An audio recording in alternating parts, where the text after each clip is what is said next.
السلام عليكم ورحمة الله تعالى وبركاته. داوديال كسو دوادا warbixin yar oo kooban oo aanu ka diyaarinay warshada sibirka ee hore ee ku taala magaalada Berbera gobolka Saaxil. Halkan waxaan kula kulannay nin kamid ah odayaasha deegaanka. Magacaaga noo sheeg. Umar Ahmed Maxamed. Umar Ahmed Maxamed waxaan in yar warbixin yar naga siin doonaa wax xoga uu ka hayo warshada sibirka oo muddo halkan ahayd balse burburkii dalka kadib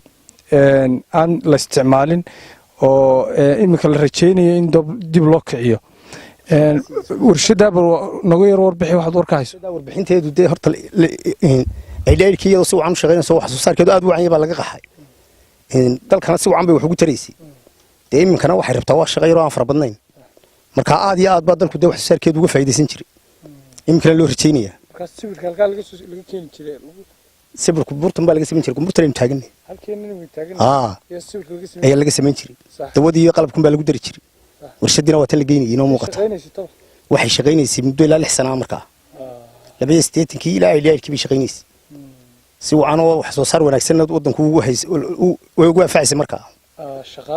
shaqaale badan oo ka shaqeyn jiray ilaa dhowr kun qof baa ka shaqeyn jiray marka imika ka waran bal waa sidee hadda way fadhidaa imika way fadhidaa wax shaqo ay soo saarta ma jirto qalabkun baa ka kala maqan oo de Soomaaliland baa markii aan qalabkiisa xaqii kuma qayn qalabkii qalabka dabaduhu baa laga rajeynaya marka burburkii ma qalabkii ma la qaad kulli adigu wadanka aad farsamo daridadaan de aqoon u lahayn baa markii kala qaato aan waxay taray sabab garanin marka waxaad ka warbixisa in yar dadka deegaanka adoo buurahan xog yar naga sii ku buurahan aad bay wada wanaagsan yihiin aan wax anfacayn male waxa soo buuri maxay ka sameeyeen laga faa'iido sibir dawo nooc kasta dahab dhagax nooc walba weey wali marka cidma tiyo ma ka faa'iideysay wali waxa ma wax soo saaro laga maalgeliyo ma jiraan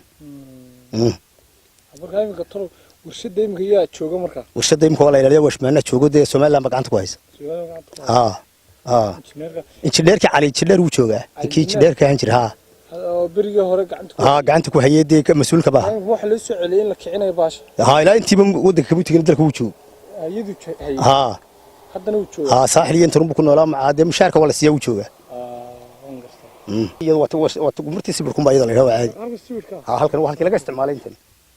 la isticmaalay ay jirtay inta la isticmaalay intaas ma la isticmaalay inta warshadu shaqeynaysi halka lama gaarin halkaas ay cagaftu wadii markii laga soo dagaal ku dhacay